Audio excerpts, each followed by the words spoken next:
Hi, I'm Dr. Bertice Berry, and I want to tell you a story. Years ago, when I was in graduate school, I would come out of the library and go right across to the student union where I would grab some tea and maybe chat with some friends and go over my notes and see if I knew what I thought I knew.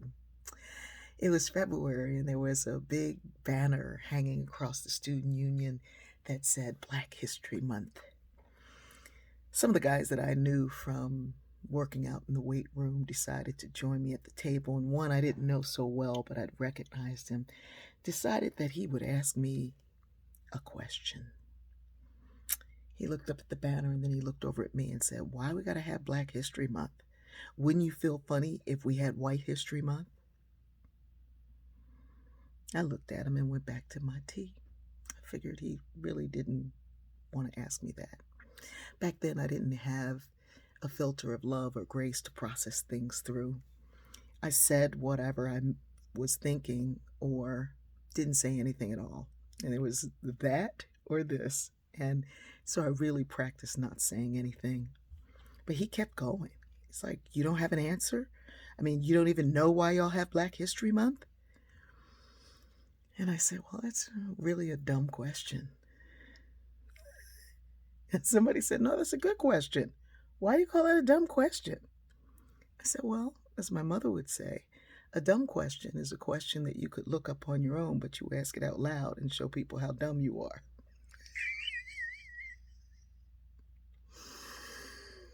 I went on to tell him that we have Black History Month because we hadn't taken the time in this nation to really teach history properly.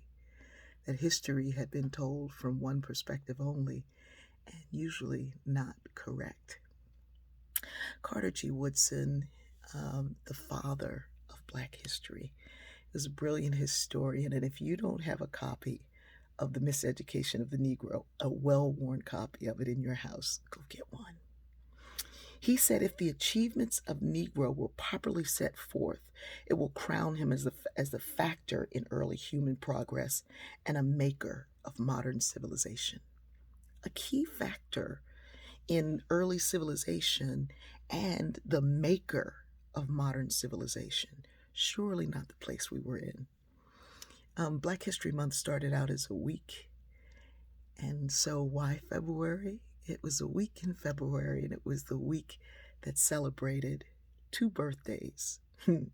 Abraham Lincoln on the 12th, and Frederick Douglass, who really didn't know his birthday because he was a former slave. He had escaped to freedom. He was one of the most brilliant people who ever lived anywhere in the world. Amazing person. But he took February 14th as his birthday. He figured, based on what his sister and folks said, maybe that was when he was born. So that's why February. It's a time that has been set aside to look at the things you haven't had a chance to know about. Um, I live very close to one of my favorite beaches. It's called American Beach. It's the only beach in America called American Beach. And it's right near Fernandina Beach and Amelia Island. And it's a community that was started by a man named Abraham Lincoln Lewis. A.L. Lewis was the first black millionaire in Florida. And he started, along with some other people, he started a insurance company. But he developed this town, all black town, as a resort community for all the best to come and perform and sing and play, and people could come and stay there. But people lived there as well. And he really wanted the children of his employees to be able to put their feet in the water and walk across the sand.